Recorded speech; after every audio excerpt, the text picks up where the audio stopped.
দেশে গত ২৪ ঘন্টায় করোনা শনাক্ত সংখ্যা এখন পর্যন্ত ৭১৮ জন। মোট আক্রান্ত ছাড়িয়েছে ৫,২৪,০০০। মোট সুস্থ সংখ্যা এখন পর্যন্ত ৪,৬৮,০০০। সারা বিশ্বে করোনা আক্রান্ত ছাড়িয়েছে ৯,১৪,০০,০০০। মৃত্যু ছাড়িয়েছে ১৯ লাখ। খবর ও তার বিশ্লেষণ নিয়ে আলোচনা অনুষ্ঠান নিউজরুম সংলাপ। স্বাগত জানাচ্ছি আমি ফখরুল ইসলাম। আমাদের সঙ্গে অতিথিরা যুক্ত হয়েছেন। শুরুতে তাদের সঙ্গে পরিচয় করাতে চাই। যুক্ত হয়েছেন অধ্যাপক ডক্টর মিজানুর রহমান, উপাচার্য, জগন্নাথ বিশ্ববিদ্যালয়, এবং যুক্ত আছেন রেজানুল হক রাজা, বার্তা প্রধান, মাছরাঙ্গা টেলিভিশন। আপনাদের দুজনকেই স্বাগত জানাচ্ছি। আমরা আলোচনা শুরু করব, তবে তার আগে আজ প্রকাশিত কয়েকটি পত্রিকার শিরোনাম শুরুতেই জানাতে চাই। প্রথমে বাংলাদেশ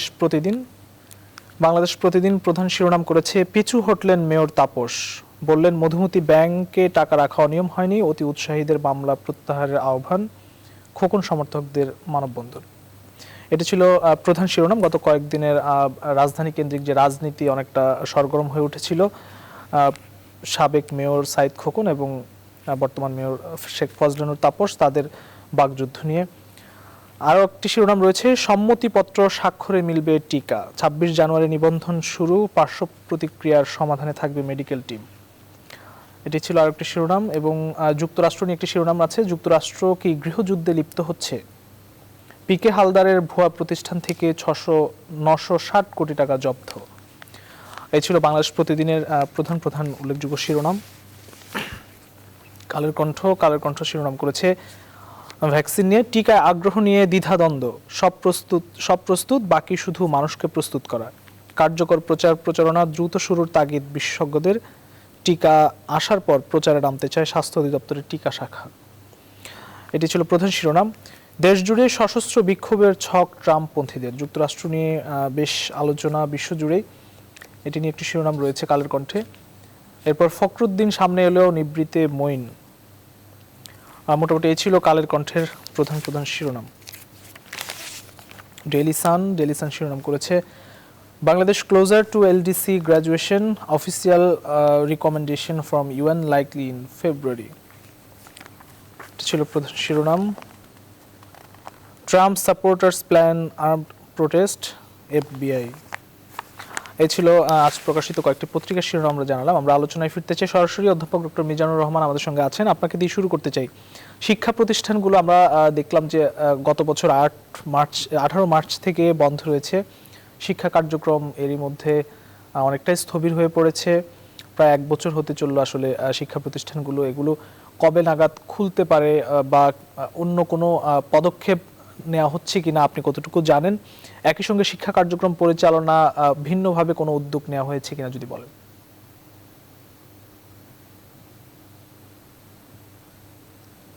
সব খাতকেই আমাদের আক্রান্ত করেছে, বা আমাদের সমাজ, অর্থনীতি, রাজনীতি সব খাতেই ক্ষতিগ্রস্ত।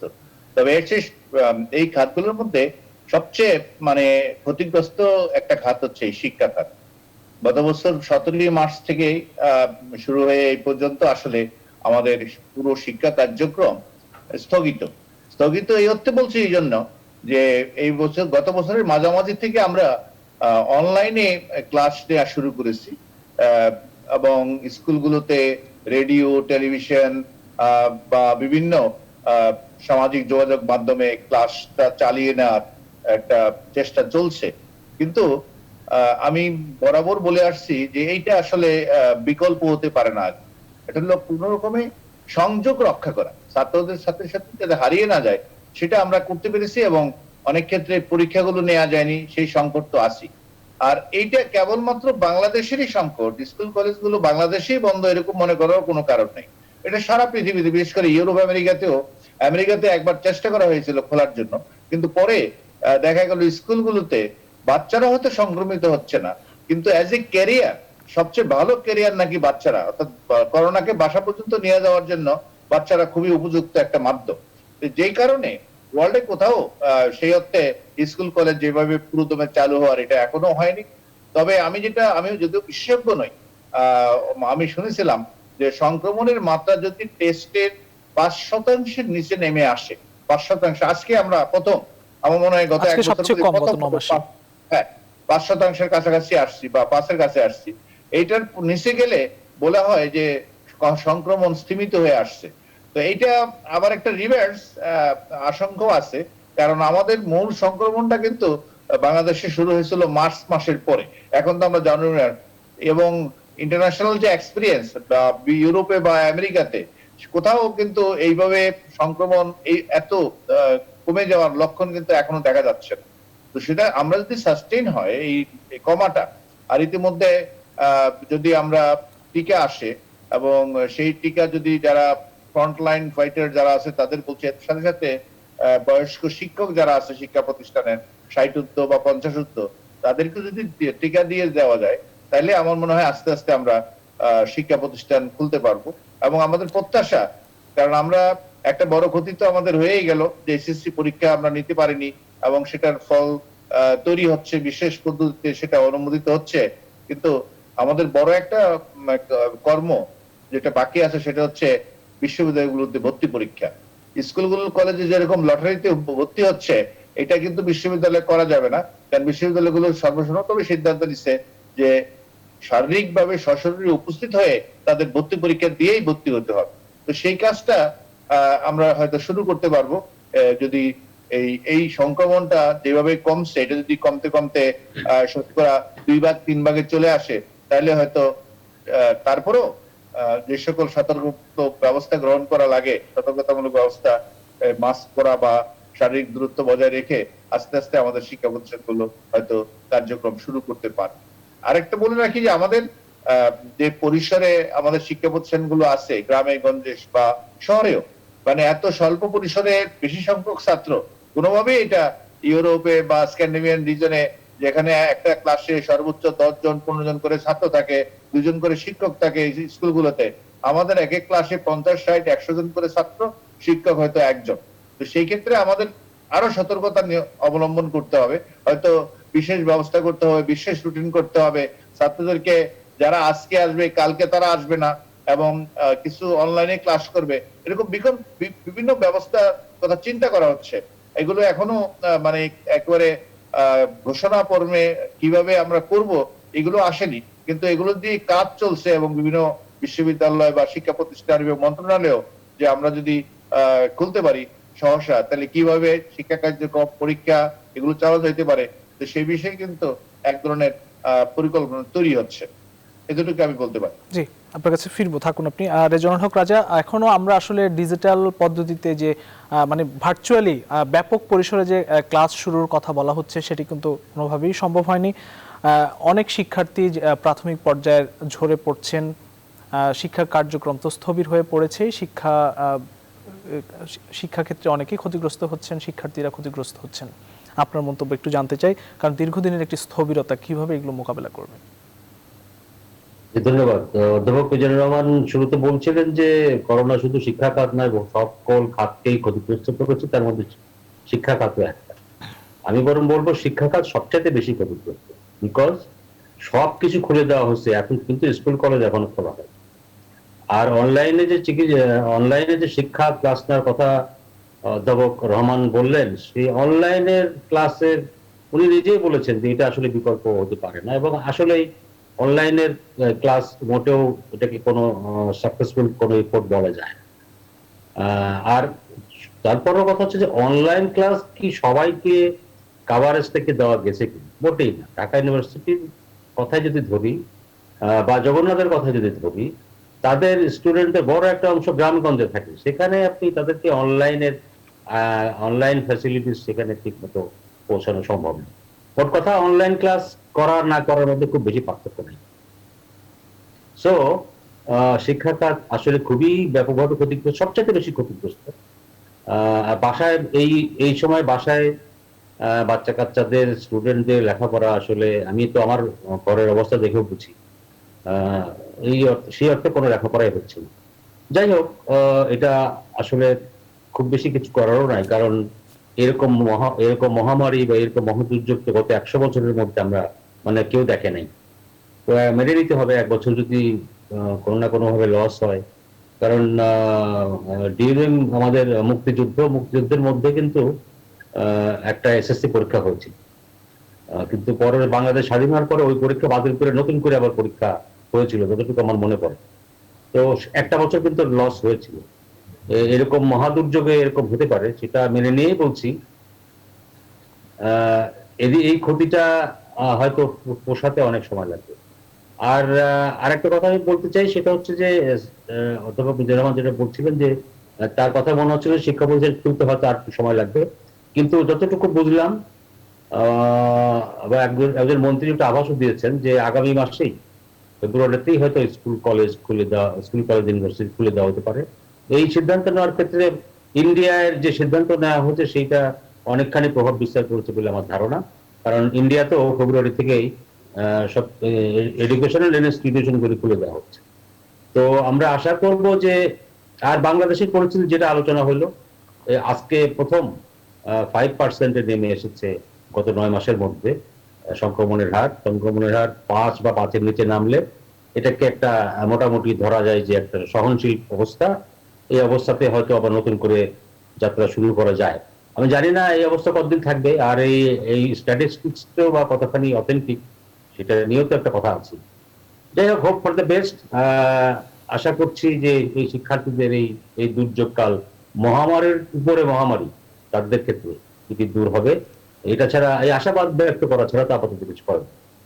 জি, আমরা আসছি আপনার কাছে। অধ্যাপক মিজানুর রহমান, আজকে আরেকটি খবর দেখলাম যে মিয়ানমারের 2.5 লাখ রোহিঙ্গার একটি তালিকা মিয়ানমার দূতাবাসকে দেওয়া হয়েছে। এর আগে আমরা দেখেছি 5 দফায় তালিকা দেওয়া হয়েছে। এই নিয়ে 6 দফায় আসলে 8.5 লাখের মতো রোহিঙ্গার তালিকা দিয়েছে। তারা আসলে এখন পর্যন্ত 42,000 রোহিঙ্গাকে তারা শনাক্ত করেছে এই পর্যন্ত। 3 বছর হয়ে গেল আসলে। 2017 সালের ডিসেম্বরে আমরা দেখলাম যে রোহিঙ্গাদের যে ঢল বাংলাদেশে, তখন প্রায় 8 লাখের বেশি রোহিঙ্গা বাংলাদেশে ঢোকে। এখন পর্যন্ত আসলে আন্তর্জাতিক কূটনীতিতে আসলে বাংলাদেশ কোন অবস্থানে আছে, আমরা কোন দিকে যাচ্ছি, যদি এটি নিয়ে একটু ব্যাখ্যা করেন। দেখুন, এইটা আমিও বহুবার বলেছি, এটার মধ্যে বড় বেশি আন্তর্জাতিক কূটনীতি করার কিছুই নেই। এখানে সারা পৃথিবী মিলেও এটা ওই রোহিঙ্গাদেরকে হয়তো খাবার দাবার সহযোগিতা এগুলো করতে পারবে, কিন্তু পুনর্বাসন অর্থাৎ তাদেরকে ফেরত দেওয়ার যে ব্যাপারটা, এটা একান্তই চীনের ব্যাপার। এটা ইভেন মিয়ানমারেরও ব্যাপার না। আমি বহুবার বলেছি, এটা পুরো ব্যাপারটা চীন যদি চায়, চীন যদি মানে ইচ্ছা পোষণ করে, তাহলে এটা খুব সহসাই মীমাংসা হবে। এখন আমি জানি না আমাদের ডেভেলপমেন্ট পার্টনার বা আমাদের সাথে অন্যান্য দেশের যে সম্পর্ক, তার চেয়ে কিন্তু এখন চীনের সাথে যে সম্পর্ক, এটা অনেক ঘনিষ্ঠ এবং অনেক অনেক বহুমাত্রিক সম্পর্ক আমাদের। সেই ক্ষেত্রে বাংলাদেশের সরকারের মানে বহু জায়গায় ঘোরাঘুরি করাচ্ছে, বরং চীনের সাথে একটা ডাইরেক্ট নেগোসিয়েশনে আসা উচিত যে এইটা আমাদের, তোমরা আমাদের সাথে ব্যবসা বাণিজ্য এবং বিভিন্ন রকমের আন্তর্জাতিক রাজনীতিতে যে সমর্থন চাচ্ছ, অথবা ওই রোড বেল্ট বিভিন্ন রকমের কর্মসূচি চায়নার আছে, এবং তাদের বিভিন্ন প্রোগ্রাম যেগুলো হয়তো প্রতিপক্ষ আছে বা অন্যান্য বিকল্প আরো অন্যদের চিন্তাও আছে, তার মধ্যে যদি ন্যূনতম যদি চীন আমাদের সাথে যে সম্পর্কগুলো আছে এগুলো করতে চায়, তাহলে আমাদের অন্তত একটা সমস্যা যেটা, এটা আর কারো পক্ষে, কারণ আপনি কি করতে পারবেন, বার্মাকে একঘরে করতে পারবেন, বার্মাকে ব্লক করতে পারবেন, এগুলো কোনোটাই কাজে আসে না। বর্মা মানে মিয়ানমার বহুদিন থেকে একঘরে ছিল, ওদের কোনো অসুবিধা হয় না, ওরা নিজেরা চলতে পারে। সেজন্য আমরা বলছি পুরো ব্যাপারটা হচ্ছে এখানে একটা অর্থনৈতিক ব্যাপার, কারণ চীনের বিরাট একটা বিনিয়োগ আছে, এবং সেই বিনিয়োগের একটা বিরাট অংশ আবার এই রোহিঙ্গা অধ্যুষিত অঞ্চলে।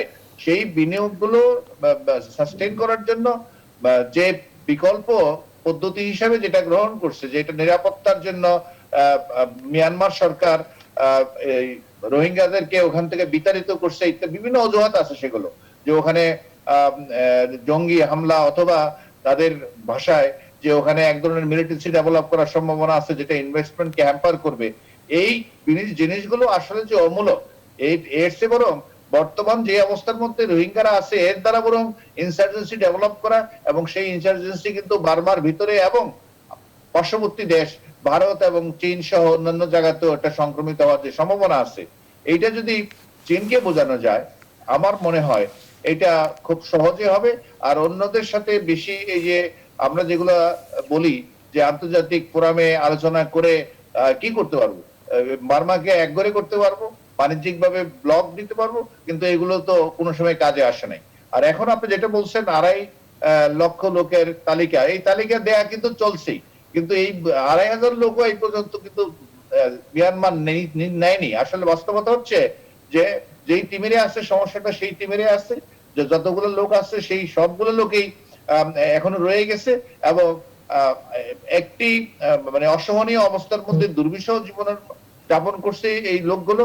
আবার একইভাবে এই আঞ্চলিক নিরাপত্তার জন্য হুমকি, আমাদের অর্থনীতির জন্য হুমকি, এবং আমাদের বিশেষ করে টেকনাফ বুকিয়া ওইসব অঞ্চলের যে পরিবেশ বিনষ্ট থেকে আরম্ভ করে আমাদের স্বাভাবিক জীবন যাপন, আমাদের স্থানীয় লোকদের এর মধ্যে মাদক এবং অস্ত্র এই যেভাবে এগুলোর মধ্যে সংশ্লিষ্ট, আমার মনে হয় এই বিষয়টাকে খুবই প্রায়োরিটি দেওয়া উচিত। অন্তত 2021 সালে পররাষ্ট্র মন্ত্রণালয় বা আমাদের সর্বোচ্চ পর্যায় থেকে এই কাজটা খুব জোরালোভাবে করার দরকার, যে দ্বিপাক্ষিক যে আয়োজনটা আছে এটার মধ্যে চীনকে অন্তর্ভুক্ত করা, অর্থাৎ চীন যেন এই এই বিষয়টা মিয়ানমারকে চাপ দেয়, তাইলে কিন্তু এই সমাধানটা হবে।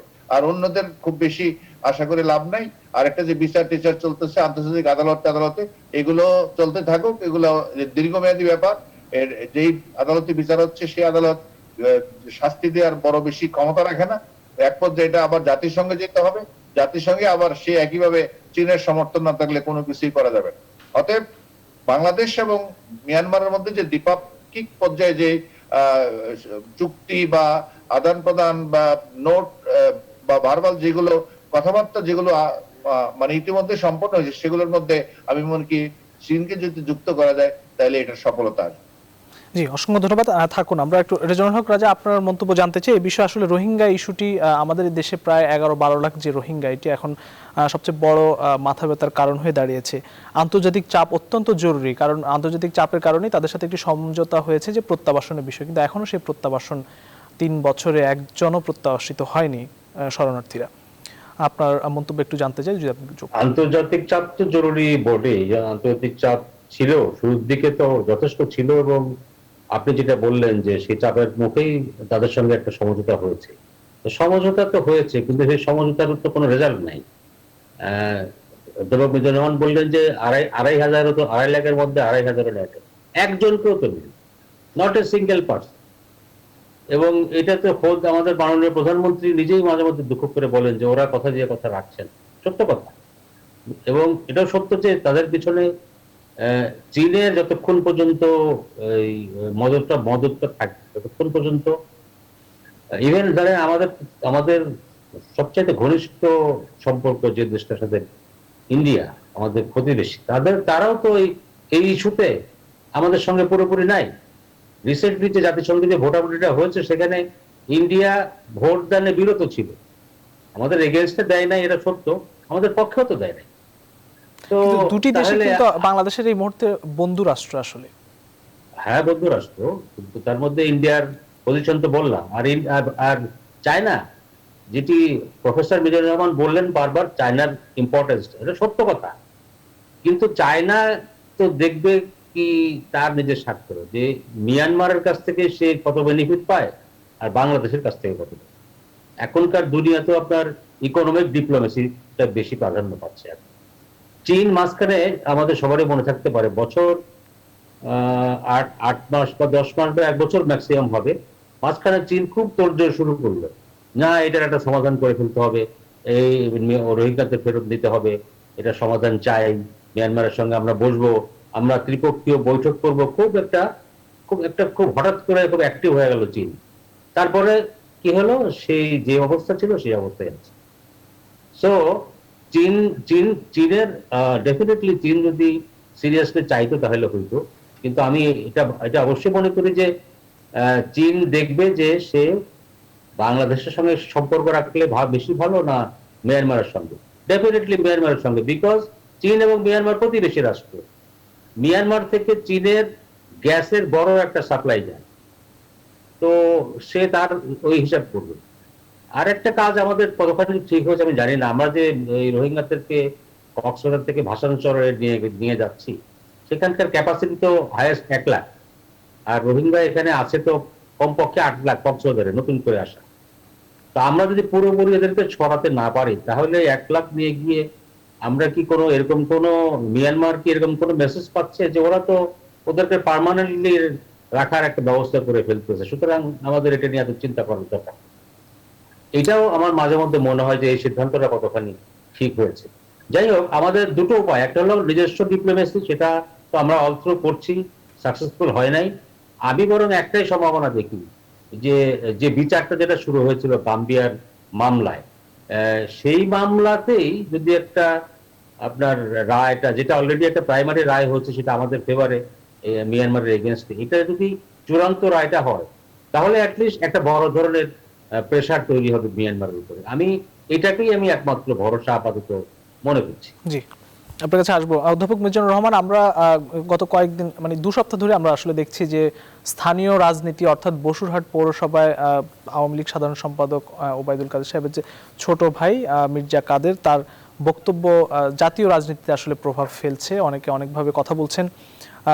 বলা যায় যে একটি সরগরম পরিস্থিতি তৈরি হয়েছে, আলোচনার টেবিলে ঝড় তুলছে। এই প্রসঙ্গ নিয়ে একটু আপনার সাথে কথা বলতে চাই, কিভাবে দেখেন আসলে বিষয়গুলো? দেখেন, বসুরহাটের পৌরসভার চেয়ারম্যান সাহেব মেয়র লাইমলাইটে আসছেন, প্রার্থী। এইটা মনে হয় যতটা না উনি প্রার্থী অথবা কেনা বলে হয় উনি একজন নেতা, লোকাল নেতা, তার চেয়ে বেশি তাৎপর্যপূর্ণ গুরুত্বপূর্ণ হচ্ছে ইনি আওয়ামী লীগের সাধারণ সম্পাদক যারা ওবায়দুল কাদের সাহেবের ছোট ভাই, এই জন্য বোধহয়। আর উনি যে সকল কথাবার্তা বলছেন, এরকম কথাবার্তা প্রায় বলা হচ্ছে, কিন্তু এর আগেও বলছে। এই জোটের যেটাকে আমরা মহাজোট বলি, মহাজোট থেকে নির্বাচিত সদস্য যারা আগে মন্ত্রী ছিলেন, সেরকম মন্ত্রীও এই ধরনের কথা বলছে। আর হরহামেশাই আওয়ামী লীগের বিভিন্ন দল উপদল যেগুলো আছে, বিবদমান গ্রুপ যেখানে যেখানে আছে, সেখানে সাংবাদিক সম্মেলন করে এক পক্ষ আরেক পক্ষ, এক এমপি আরেক এমপির বিরুদ্ধে, অথবা সংরক্ষিত আসনের মহিলা এমপি বা মানে নির্বাচিত এমপি যে তার বিপক্ষে, এইগুলো বিষোদ্গার করা, সম্মেলন করা, এগুলো কিন্তু অব্যাহতভাবে চলছে। আমি যেটা মনে করি এটা হয়তো, আমি জানি না নোয়াখালীর বিশেষ একটা পরিস্থিতি কিনা, সেখানে নমিনেশনের ব্যাপারে হয়তো একটা সমস্যা ছিল, কারণ তার একটা প্রতিপক্ষ দাঁড়িয়ে গেছিল যারা ঢাকা পর্যন্ত মিটিং মিছিল করছে, তাকে যাতে নমিনেশন দেয়া না হয়, দলীয় ভাবে এরকম একটা কিছু লোকের তার বিপক্ষ অবস্থান এবং তার ক্ষোভ হিসাবে, বহিঃপ্রকাশ হিসাবে সেই কথাগুলো বলছে। এটা যেমন সত্য, আবার অথবা এটার থেকে এমন হতে পারে এটাও রাজনীতির একটা অংশ, যে আমার বেনিফিট পাওয়া যায়, এসব করে অনেক সময় বেনিফিট পাওয়া যায়, সব কথাবার্তা বললে নিরপেক্ষ বা সর্বদলীয় এক ধরনের সাপোর্ট পাওয়া যায়, সেটাও একটা কৌশল হতে পারে। কিন্তু আমি যে ওনার যে মূল যে বক্তব্য, যে হ্যাঁ বৃহত্তর নোয়াখালী যে বিএনপির ঘাঁটি ছিল, সেই ঘাঁটি ভেঙেছে কিনা আমরাও ভালো করে জানি। কারণ যখন একেবারে ভালো সুদিন আওয়ামী লীগের ছিল, তখনও দেখা গেছে নির্বাচনের সময় ওই এলাকাটায় বিএনপি খুব ভালো করে, ইভেন না জিতলেও তারা খুব প্রতিদ্বন্দ্বিতামূলক অবস্থায় থাকে। তার অর্থ হচ্ছে বিএনপির যে বেস লাইন, যে সাপোর্টটা আছে, তার মধ্যে খুব একটা বড় হেরফের হয়নি।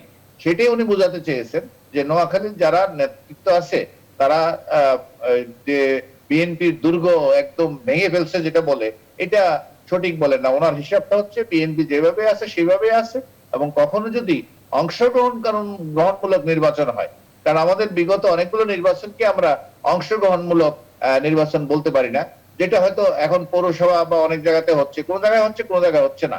অর্থাৎ সকল দলের অংশগ্রহণের মধ্য দিয়ে, ভোটারের উপস্থিতির মধ্য দিয়ে যে পরিপূর্ণ পার্টিসিপেটরি ইলেকশন যখন হবে, তখন উনি আশঙ্কা প্রকাশ করছেন যে এখন যে নেতৃত্ব আছে, স্থানীয় নেতৃত্ব, এবং এদের মধ্যে যে ধরনের পারস্পরিক কোন্দল আছে, সেই নেতৃত্বের কারণে যে সাংগঠনিক দুর্বলতা, সেই সাংগঠনিক দুর্বলতার কারণে ওখানে আওয়ামী লীগের প্রার্থীরা ভালো করতে পারবে না।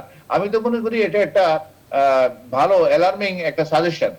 এটা আমি মনে করি বাংলাদেশের অন্যান্য অনেক জায়গাতে এই জিনিসটা আছে, যে অনেক সময় মন্ত্রী সাহেবরা অথবা এমপি সাহেবরা এমন একটা অবস্থা তৈরি করছেন, কারণ আমাদের অনেক এমপি আছে যারা পরবাসী এই অর্থে ওনারা যে একবার ইলেকশন করে চলে আসছেন ঢাকা, আর খুব একটা জানটান, এবং শ্বশুর বাড়ির পক্ষের লোকদেরকে ইজারা দিচ্ছেন, মানে শালা শালি বিভিন্ন জায়গায় এরকম বেশিরভাগই দেখা যায়। ওরা বিভিন্ন রকমের চাঁদাবাজি, কন্ট্রাক্টরি, বিশেষ করে নিয়োগ, স্কুল কলেজের নিয়োগ থেকে আরম্ভ করে বিভিন্ন রকমের পুলিশের নিয়োগ এগুলোতে কিন্তু তার আত্মীয় স্বজনরা, শ্বশুরবাড়ির দিকের আত্মীয় স্বজনরা বিশেষ করে খুব জোরালো ভূমিকা রাখছে। আমার কাছে স্পেসিফিক ইনফরমেশন আছে, এই জন্য আমি বলতেছি।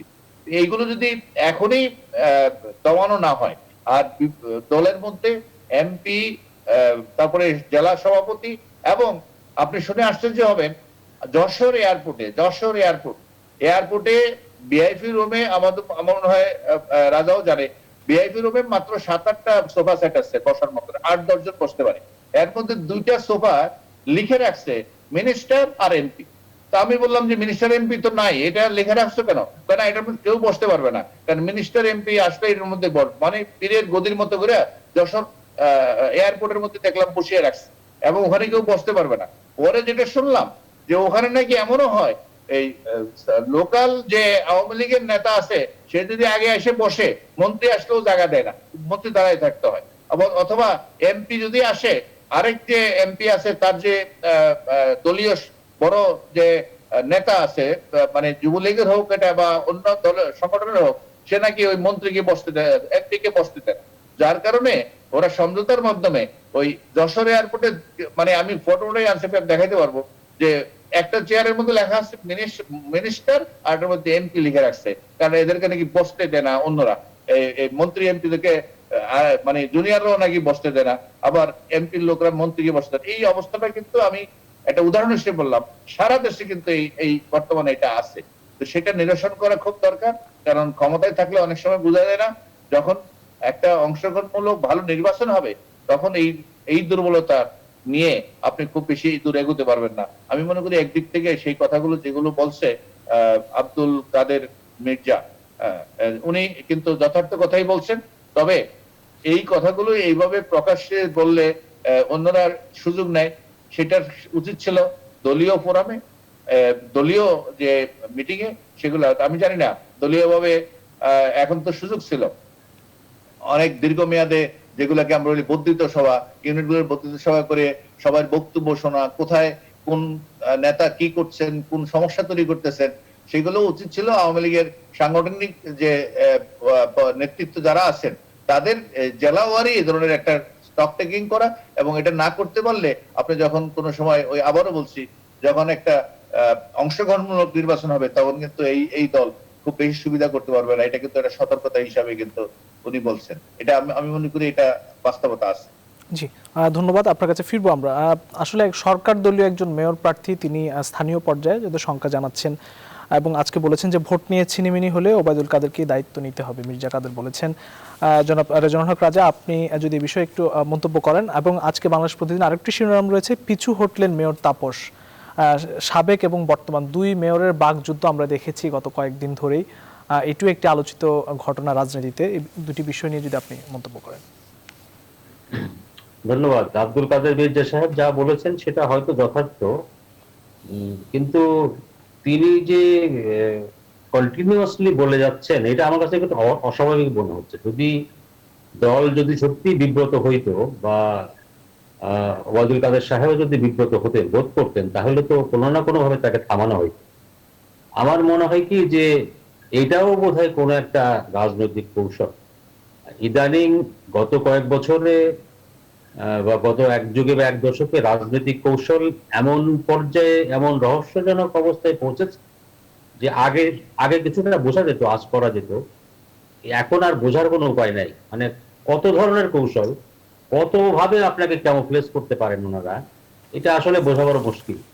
না হলে যদি সত্যি ওনার কথাবার্তা যদি পার্টির এগেনস্টে যায়, ইভেন জনাব ওবায়দুল কাদের এগেনস্টে যায়, তাহলে উনি আমি তো দেখছি গত 4-5 দিন ধরে উনি বলেই যাচ্ছেন, এবং আজকেও বলেছেন সত্য কথা, যে এই ইলেকশনে যদি কোনো ঝামেলা হয় দায় দায়িত্ব ওবায়দুল কাদের সাহেবকে নিতে হবে, বিকজ উনি এই এলাকার এমপি এবং এই এলাকার মন্ত্রী। তো আমার মনে হয় যে সামথিং রং এত সহজভাবে দেখার সুযোগ নাই। একে তো উনি আওয়ামী লীগের মনোনীত প্রার্থী, 2 নম্বর তিনি আওয়ামী লীগের সেকেন্ড ম্যান, ওবায়দুল কাদের সাহেবের ছোট ভাই। তিনি কিভাবে এই সমস্ত কথা বলতে পারেন? হয়তো পার্টির এগেনস্টে যাচ্ছে বলে আমরা সাধারণ লোক মনে করলো, পার্টির ফেভারেও তো যাই, সেই কৌশলও নেওয়া হতে পারে। আরেকটা কথা হচ্ছে, বললেন দুই মেয়রের কথা, দুই বর্তমান মেয়র আর সাবেক মেয়র ঢাকা দক্ষিণ। আসলেই তাই, হেডলাইন যেটা আপনি পড়লেন, আমার কাছে তাই মনে হয়। কারণ আপনার সাবেক মেয়র সাইদ খোকন যে ভাষায়, যে ভঙ্গিতে, যেভাবে বর্তমান মেয়রের বিরুদ্ধে অনেকখানি যুদ্ধ ঘোষণা করেছিলেন, এবং তাতে বর্তমান মেয়রের যে রিয়াকশন আমি ধারণা করেছিলাম, তার ধারে কাছেও সেটা হয়নি। আমার মনে হয়েছিল যে, বিশেষ করে ধরেন উনি বলেছেন শত শত কোটি টাকা সিটি কর্পোরেশনের টাকা বর্তমান মেয়রের ব্যক্তি মালিকানাধীন ব্যাংকে পাঠানো হয়েছে, নিয়ে জমা রাখা হয়েছে, এবং সেখান থেকে তিনি সুবিধা পাচ্ছেন, এবং বিনিময়ে সিটি কর্পোরেশনের কর্মচারীদের বেতন হচ্ছে না। Very serious allegation. সেই অ্যালিগেশনের এগেনস্টে যে রিয়াকশন হওয়া উচিত ছিল, সেটি দেখি নাই। এটা একটা কারণ হতে পারে যে উনি যেহেতু সিটিং এমপি, সিটিং মেয়র, একটা চেয়ারে থাকলে হয়তো খুব বেশি কথা বলা যায় না, যেটা এখন সাইদ খোকন বলতে পারছেন। যাই হোক, এটা সত্য যে between this two mayor, Sayeed খোকনের তুলনায় বর্তমান মেয়র ব্যারিস্টার তাপসের আচরণ অনেকখানি, আমি বলবো সংযত, অথবা কি বলবো, আপনি যদি মনে করেন যে না, বলেন যে হ্যাঁ না উনি অনেকখানি কম্প্রোমাইজ করেছেন বা উনি পিছু হটলেন, হতে পারে। পরশুদিন উনি বলেছেন যে এটা অবমাননাকর বক্তব্য দিয়েছেন, আমি এর বিরুদ্ধে আইনগত ব্যবস্থা অবশ্যই নিব।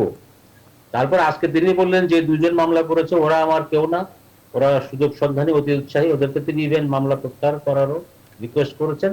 আর তিনি মামলা করবেন কিনা সেটা বলেছেন, সেটা পরে দেখা যাবে। মানে একদিনের ব্যবধানে কথাবার্তায় অনেক পার্থক্য, সেটা আমরা লক্ষ্য করলাম। এটাও কোনো একটা কৌশল হইতে পারে।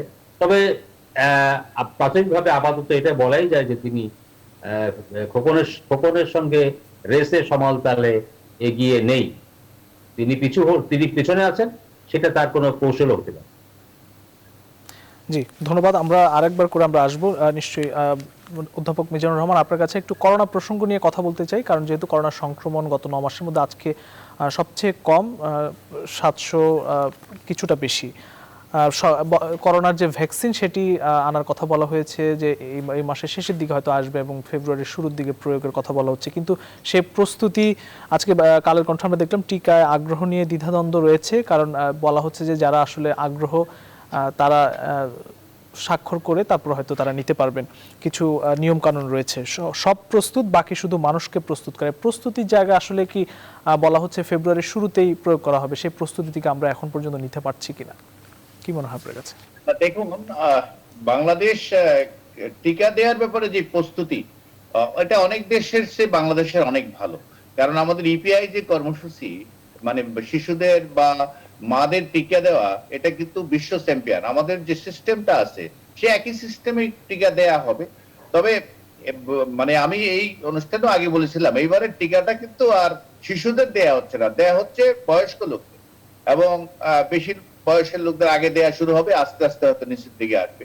সারা পৃথিবীতে এখন দেখা যাচ্ছে সেটা একটা নিশ্চয়ই নতুন কাঠামো তৈরি করতে হবে বা প্রস্তুতি দরকার আছে। না না, কোনো কাঠামো তৈরি করতে হবে না, কাঠামো অলরেডি আছে।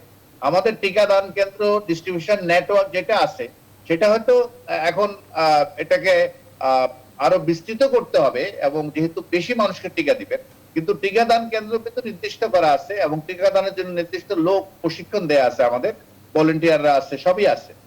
বিএনসিসি, স্কাউট যেভাবে ইনভলভ হয়ে আমাদের টিকা দেয়, একটা নেটওয়ার্ক, এটা ওয়ার্ল্ডের মানে আমাদেরকে বলা হয় এই টিকাদানের চ্যাম্পিয়ন দেশগুলোর মধ্যে আমরা একটা। অতএব এটা নিয়ে সমস্যা না, সমস্যা হচ্ছে যে ওই জায়গাটায় আমেরিকার মতন দেশেও 54% লোক টিকা দেওয়ার ব্যাপারে আগ্রহ দেখাচ্ছে না। অর্থাৎ টিকা আবিষ্কারের ব্যাপারে যে ধরনের আগ্রহ ছিল পাওয়ার ব্যাপারে, এইটা এখন আর দেখা যাচ্ছে 54% লোক বলতেছে এটা নিয়ে তারা আগ্রহ দেখাচ্ছে না, এবং টিকা দেওয়ার জন্য এখন বিশেষ প্রণোদনা, বিজ্ঞাপন, এটা সেটা অনেক কিছু করতে হচ্ছে। একই অবস্থা আমাদের দেশে হওয়ার সম্ভাবনা আছে, কারণ আমাদের দেশের মৌলভী সাহেবরা তো অলরেডি, এদের সংখ্যা কিন্তু বিরাট। দেখলাম যে এটার নিয়ে বিরুদ্ধেও কিন্তু আছে, এবং তাদের বিরাট ফলোয়ার গ্রুপও আছে এই যে টিকার বিরুদ্ধে, এবং হয়তো হুজুরের টিকা নাও নিতে পারেন। এটা এখানেই দেখা গেছে আমাদের ধর্মীয় নেতা আছে, দেখলাম 5,60,000। তো এখানে তো টিকা এইটা বাঁচবে। যে মৌলভী সাহেবদের কথাবার্তা শুনলে মনে হয় না টিকা লাগবে, কারণ ওদের কাছে অন্য কিছু আছে। আর একইভাবে আমাদেরও টিকার যে ফেজ ওয়াইজ যেভাবে যাবে বলছে, সেখানে একটা জিনিস যেন আমার না হয় যে সাম সর্ট অফ ডিপ্রাইভেশন, বঞ্চিত বোধ যেটা, এটা যদি হয় যে অন্যরা পেয়ে যাচ্ছে আমরা পাচ্ছি না, এরকম একটা অবস্থা যদি তৈরি হয়, প্রথম দিকে এটার সম্ভাবনা আছে। সেটা কিভাবে মোকাবেলা করা হবে, এটা হলো বেশি সমস্যা।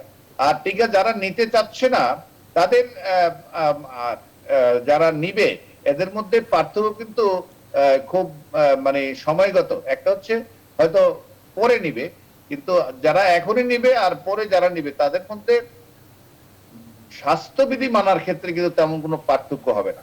টিকা নেয়ার পরেও কিন্তু আপনাকে দীর্ঘদিন আপনাকে কেনা বলে হয় এই মাস্ক পরেই থাকতে হবে, কারণ মাস্ক আপনাকে আপনার টিকা আপনাকে হয়তো সংক্রমণ হবে না, কিন্তু আপনি ক্যারি করে বাড়িতে নিয়ে যাওয়ার ক্ষেত্রে টিকা আপনাকে বেশি হেল্প করবে না। বাড়িতে নিয়ে আপনি নিজে সংক্রমিত হবেন না, অন্য লোককে সংক্রমিত আপনি করতে পারবেন। সেজন্য টিকার পরেও কিন্তু আমাদের স্বাস্থ্যবিধি মানতে হবে। তো সেটার প্রতি কিন্তু আমাদের অব্যাহত জোরটা রাখতেই হবে, শুধু টিকায় সমাধান হবে না জিনিসটা। জি, অসংখ্য ধন্যবাদ রেজওয়ানুল হক রাজা। আপনার কাছে এই শেষ প্রশ্নটি রাখতে চাই এইভাবে, আসলে আমরা ভারতের যে অক্সফোর্ডের যে সেরাম ইনস্টিটিউটের যে ভ্যাকসিন সেটি আমরা আনতে যাচ্ছি। আজকে ভারতের পররাষ্ট্রমন্ত্রী বলেছেন যে তারা কয়েক সপ্তাহের মধ্যে রপ্তানি করবেন। আমাদের যে টাইম ফ্রেম বেঁধে দেওয়া হয়েছে আমরা আসলে কতটা পাবো এই সময় মতো, আপনার কাছে কি মনে হয়, আপনি যদি শেষ করেন 2 মিনিটের মধ্যে?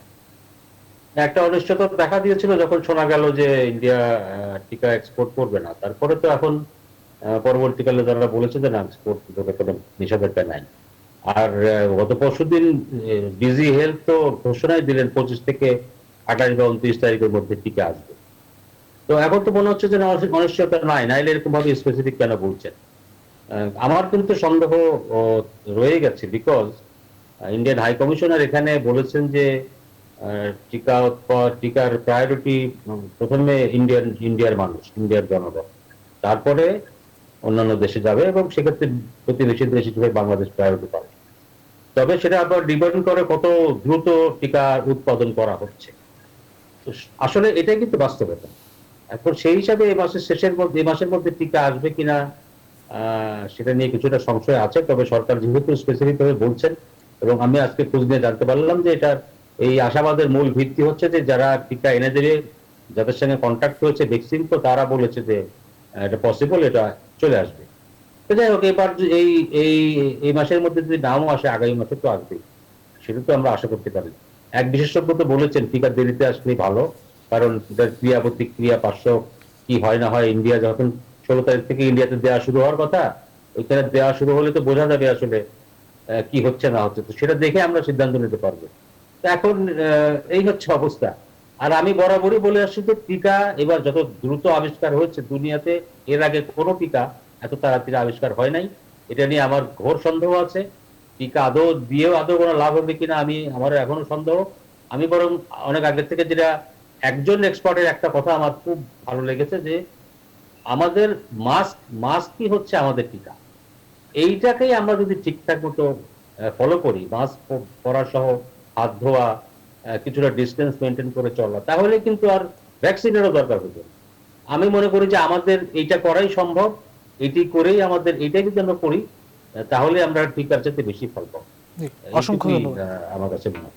অসংখ্য ধন্যবাদ রেজওয়ানুল হক রাজা এবং আমাদের সঙ্গে যুক্ত থাকার জন্য অধ্যাপক ডক্টর মিজানুর রহমান, দুজনকে ধন্যবাদ জানাচ্ছি। প্রিয় দর্শক, নিউজরুম সংলাপ আজ এই পর্যন্ত। একই সময় আগামীকাল আবারও দেখা হবে। ততক্ষণ পর্যন্ত ভালো থাকবেন, সুস্থ থাকবেন। শুভরাত্রি।